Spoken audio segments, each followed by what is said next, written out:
तो appending curies एक process है जिसमें हम करते ये हैं कि हमारे पास जब डिफरेंट डेटा होता है, फॉर इंस्टेंस हमारे पास सेल्स का डेटा है जो कि हमने अभी अपलोड किया हुआ है 2017 का, लेकिन इसी तरह से हमारे पास 2018 का डेटा आएगा, 19 का डेटा आएगा, 2000 का डेटा आएगा। और जैसे जैसे वो डेटा आता जाएगा तो हम चाहते हैं कि उसका एक सिंगल टेबल बन जाए जिसमें हर डेटा जो है वो स्टैक होके आ रहा हो, अपेंड होके आ रहा हो। तो स्टैक और अपेंड का मतलब ये होता है कि जब एक फाइल का डेटा आता है उसी के नीचे दूसरी फाइल का डेटा, उसी के नीचे तीसरी फाइल का डेटा। तो इस प्रोसेस को हम कहते हैं अपेंडिंग क्यूरीज का प्रोसेस। तो आइए देखते हैं किस तरह से ये अप्लाई किया जाता है। तो यहाँ पर हम दो प्रोसेसेस सीख रहे होंगे। पहला प्रोसेस जो होगा वो मैनुअल अपेंडिंग का प्रोसेस होगा जो कि हमारे पास यहाँ पर अवेलेबल है। ये प्रोसेस वही जगह है जहाँ से हमने मर्ज क्यूरीज किया था और कंबाइन का हमारे पास बटन अवेलेबल था। यहाँ से हम ये प्रोसेस करेंगे जिसमें 2 और मोर टेबल्स के साथ जो है वो आप अपेंड कर सकते हैं। तो हम दो फाइल्स को और भी अपलोड करेंगे जो कि 15 और 16 की है, और तीनों फाइल्स को हम जो है अपेंड के प्रोसेस से अपेंड कर रहे होंगे। लेकिन अगेन इन फ्यूचर आपको इस तरह से नहीं करना है, क्योंकि जब डेटा आपके पास इंक्रीज होता है कंटिन्यूसली तो ऑफ कोर्स आपको एक ऐसा सिस्टम चाहिए जो कि ऑटोमेट कर रहा हो आपको। हमारे पास एक फोल्डर होगा जो कि हमने डिफाइन किया हुआ होगा जहां पर हम डेटा को सिर्फ ऐड कर रहे होंगे, और जब अपने प्रोजेक्ट में हम रिफ्रेश का बटन क्लिक करेंगे तो हमारे पास वो सारा डेटा अपेंड होके आ जाएगा, और जो जो प्रोसेस हमने इसको सिखाया हुआ होगा वो प्रोसेस हमारे लिए वो ऑप्शन अप्लाई कर देगा। लाइक अपेंड करने के बाद अगर आपने उसमें कुछ और ऑप्शंस या कुछ स्टेप्स ऐड किए हैं, लाइक कॉलम्स को रिमूव कर दिया है, उसको मर्ज कर दिया है, उसको स्प्लिट कर दिया है, तो वो सारे ऑप्शंस उस पूरे डेटा पे अप्लाई हो रहे होंगे। तो सबसे पहले आपका सोर्स कनेक्ट होगा और उसके बाद जो जो स्टेप्स आपने बताए होंगे वो एक एक करके सारे स्टेप्स आपके पास रिपीट हो जाएंगे। तो इस प्रोसेस को हम अप्लाई करते हैं, दोनों प्रोसेसेस को। तो हम इस वक्त पावर क्यूरी में अवेलेबल हैं, और यहाँ पर हम ये चाहते हैं कि 2017 का डेटा तो हमारे पास अवेलेबल है, लेकिन हम यहाँ पर 15 और 16 का डेटा भी लोड करते हैं, और फिर इन तीनों डेटा को हम अपेंड के प्रोसेस से अपेंड करेंगे। तो हम न्यू सोर्स पे क्लिक कर देते हैं और हम टेक्स्ट एंड सीएसवी पे क्लिक कर रहे हैं। तो जो हमारी फाइल्स हैं 15 और 16 दोनों को अलग अलग हमें बेसिकली लोड करना पड़ेगा, और क्योंकि ऑलरेडी हम पावर क्यूरी में अवेलेबल हैं तो इस दफ़ा भी हमारे पास जो है वो ट्रांसफॉर्म डेटा का बटन नहीं आ रहा। जैसे ही मैंने ओके किया तो इसने डेटा टाइप डिटेक्ट किया और एक नया आपके पास टेबल बन के आ चुका है। एक और फाइल अपलोड करते हैं, और इस दफ़ा हम 2016 अपलोड कर रहे हैं, and again data type detect के ऊपर हमने ओके कर दिया। अब ये तीन अलग अलग टेबल हमारे पास आ चुके हैं, और हम चाहते हैं यहाँ पर एक नया टेबल बन जाए जिसके अंदर इन तीनों का डेटा अपेंड होके आ रहा हो। तो हम होम टैब पे जाते हैं, कंबाइन के टैब पर हमारे पास मर्ज क्यूरीज के नीचे ही अपेंड क्यूरीज का ऑप्शन दिया हुआ है। अपेंड क्यूरी में अगेन आपके पास दो ऑप्शन दिए हुए हैं। अपेंड क्यूरी जब आप क्लिक करेंगे तो इसका मतलब ये है कि कोई ना कोई एक टेबल आपने सेलेक्ट किया होगा, लाइक 2017, जिसमें आप चाहते हैं कि इन दोनों का डेटा यहाँ पर कंबाइन होके आ जाए या अपेंड होके आ जाए। और अपेंड क्यूरी एज न्यू जब आप क्लिक करते हैं तो उसका मतलब ये है कि ये एक नया टेबल बनाएगा जिसके अंदर इन तीनों का डेटा जो है अपेंड होके आ रहा होगा। समटाइम्स अगर आप मिस कर जाते हैं कि ये क्या चीज़ है, तो देखिए नीचे जैसे ही मैंने इस पर माउस ओवर किया है तो यहाँ पर एक टूल टिप भी आ रही है आपके पास, और टूल टिप आपकी हेल्प करती है कि ये प्रोसेस क्या चीज़ करने वाला है आपके लिए। तो ये हमारे पास लिखा हुआ है कि append this query with other queries in this file और क्रिएट अ न्यू क्यूरी। तो हम इसको न्यू क्यूरी पे क्लिक कर रहे हैं। तो हमारे पास जो है ये ऑप्शन ओपन होके आ गया, और इसमें हमसे ये पूछ रहा है 2 टेबल और 3 और मोर टेबल्स आपके पास मौजूद हैं। क्योंकि हमारे पास 3 टेबल्स हैं तो हम 3 और मोर पे क्लिक कर देते हैं।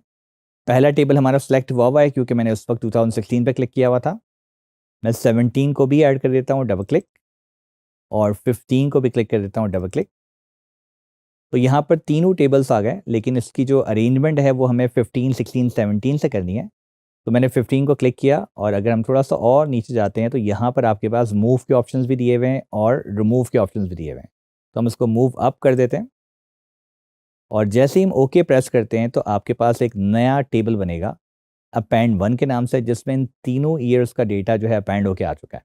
तो ये जो प्रोसेस था हमारे पास एक मैनुअल प्रोसेस था जिसके थ्रू हमने जो ये प्रोसेस किया। लेकिन अगेन वही बात थी, जब हमारे पास 2018 का डेटा आएगा, 19 का डेटा आएगा, तो क्या ये प्रोसेस मैं दोबारा करूँगा? ऑफ कोर्स नहीं। हम तो एक ऐसा प्रोसेस चाह रहे हैं जो कि ऑटोमेट करा है। तो हम जो है वो एक ऑटोमेशन प्रोसेस करते हैं जो कि एक फोल्डर का ऑप्शन हमारे पास अवेलेबल है जिसके थ्रू हम जो है ये प्रोसेस पूरा करेंगे। तो लेट्स डू दिस। तो सबसे पहले तो हम ये सारे जो टेबल्स हमने बनाए उसको हम डिलीट कर देते हैं। तो सबसे पहले आप अपेंड 1 को डिलीट करेंगे, क्योंकि आप इन तीनों में से कोई भी डिलीट करना चाहेंगे तो ये आपको डिलीट नहीं करने देगा, क्योंकि इसके थ्रू अपेंड का टेबल बन रहा है। तो पहले अपेंड डिलीट होगा, राइट क्लिक, डिलीट। इसी तरह से हम एक एक करके सारे जो सेल्स के टेबल हैं उसको हम डिलीट कर देते हैं। और हम जब ये सारे प्रोसेस कर चुके हैं तो हम होम पे जाकर क्लोज एंड अप्लाई कर देते हैं। तो अब जितनी भी चेंजेस हमने यहाँ पर किए हैं, तो देखिए सारी चेंजेस यहाँ अप्लाई हो चुकी हैं और अब आपके पास यहाँ पर ये 5 टेबल अवेलेबल हैं। अब यहाँ पर फोल्डर प्रोसेस के लिए सबसे पहले हम अपने फोल्डर में जाते हैं जहाँ पर ओरिजिनल डेटा हमारा मौजूद है। क्योंकि अभी हमारे पास फोल्डर बना हुआ नहीं है तो हमें यह बनाना पड़ेगा। यहाँ पर हम राइट क्लिक करते हैं, एक नया फोल्डर क्रिएट करते हैं और इस फोल्डर का नाम हम रख रहे हैं सेल्स डेटा। नाम आप कुछ भी रख सकते हैं, जो टेबल का नाम आप चाह रहे हैं वो नाम यहाँ पर आएगा। तो एक just for the practice purpose अभी हम क्या करते हैं, 15 और 16 को ऐड करते हैं और इन फ्यूचर जब हम 17 को ऐड करेंगे तो हमें पता चलेगा क्या 17 का डेटा ऑटोमेटिकली आ रहा है या नहीं आ रहा। तो हम 15 और 16 को ड्रैग एंड ड्रॉप यहाँ पर कट पेस्ट कर देते हैं सेल्स डेटा के फोल्डर में और अपनी पावर बीआई की स्क्रीन पर आ जाते हैं। गेट डेटा मोर पे हमने क्लिक कर दिया, क्योंकि इस दफ़ा हमें फोल्डर का प्रोसेस करना है तो हम टेक्स्ट एंड CSV पे क्लिक नहीं करेंगे। एक बात को और समझना बहुत ज़रूरी है कि जो फोल्डर का प्रोसेस हम करने वाले हैं, ये सबसे बेस्ट प्रोसेस चलता है जब आपके पास CSV फाइल्स होती हैं। तो इसीलिए हम जो है वो CSV फाइल्स यूज़ कर रहे हैं। जब भी आप डेटा कहीं से भी गैदर करते हैं, चाहे आपका कोई क्लाइंट आपको गैदर करके दे रहा है या आप किसी भी सॉफ्टवेयर पे काम करें, तो वहाँ पर दोनों ऑप्शंस आपके पास अवेलेबल होते हैं। आप एक्सेल में भी डेटा एक्सपोर्ट कर सकते हैं और आप CSV के अंदर भी डेटा अपलोड कर सकते हैं। तो आपको बस मेक श्योर करना है कि जब आप ऑफलाइन काम कर रहे हैं तो आपको CSV फाइल्स के साथ काम करना है। उसकी स्पीड भी बेहतर होती है जब आप पावर बीआई के साथ काम करते हैं। तो गेट डेटा ऑल के अंदर भी आपके पास फोल्डर का ऑप्शन आ रहा है। अगर आप फाइल पे क्लिक करेंगे तो यहाँ पर भी फोल्डर का ऑप्शन आ रहा है। दोनों सेम चीज़ें हैं। आपने यहाँ पर क्लिक किया और कनेक्ट क्लिक कर दिया। जैसे आप कनेक्ट करेंगे तो पूछता है कि आपके फोल्डर का पाथ क्या है, यानी फोल्डर कहाँ मौजूद है आपका। तो हमने ब्राउज़ किया और ये हमसे फोल्डर की लोकेशन पूछ रहा है।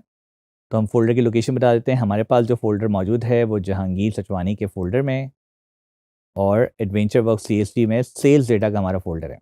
तो आपको कभी भी ये फोल्डर सेलेक्ट नहीं करना है। फोल्डर के अंदर आपने एक और डेटा फोल्डर बनाया, उसको आप सेलेक्ट करेंगे।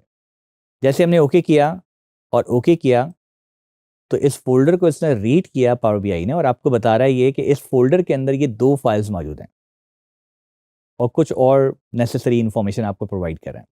लेकिन जैसे इस प्रोसेस को आपने अप्लाई किया है तो यहाँ पर अब आपके पास कैंसिल, ट्रांसफॉर्म डेटा, लोड और साथ में एक नया बटन आ गया कंबाइन का।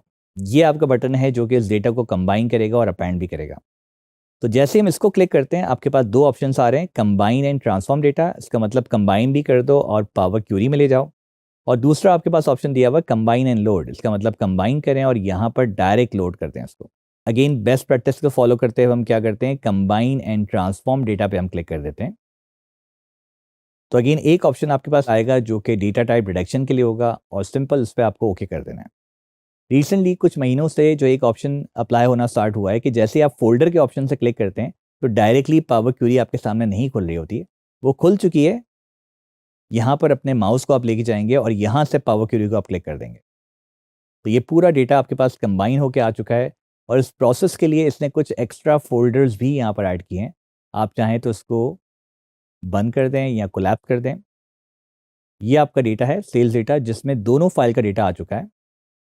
इसको हम फिल्टर पे क्लिक करते हैं और लोड मोर जैसे क्लिक करेंगे तो यहाँ पर 15 और 16 दोनों आपको नज़र आ रहे हैं। अब हम 17 को भी ऐड करके देखते हैं कि क्या 17 का डेटा यहाँ पर आ रहा है नहीं आ रहा। तो हम अपने फोल्डर पे जाते हैं और 17 को भी हम यहाँ पर मूव करवा देते हैं। देन सिंपल हम जो है होम टैब पे जाएंगे, क्यूरीज के ग्रुप के अंदर हमें इसको रिफ्रेश करना है। हम रिफ्रेश ऑल पे क्लिक कर देते हैं।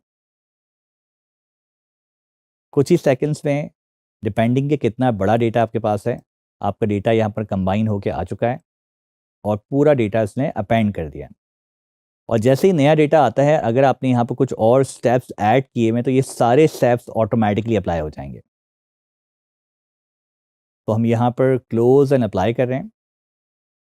जैसे हमने क्लोज एंड अप्लाई किया वो पूरा डेटा अपेंड होके यहाँ पर एक और नया टेबल आपके पास बनकर आ जाएगा जो कि सेल्स डेटा के नाम का होगा। There you go.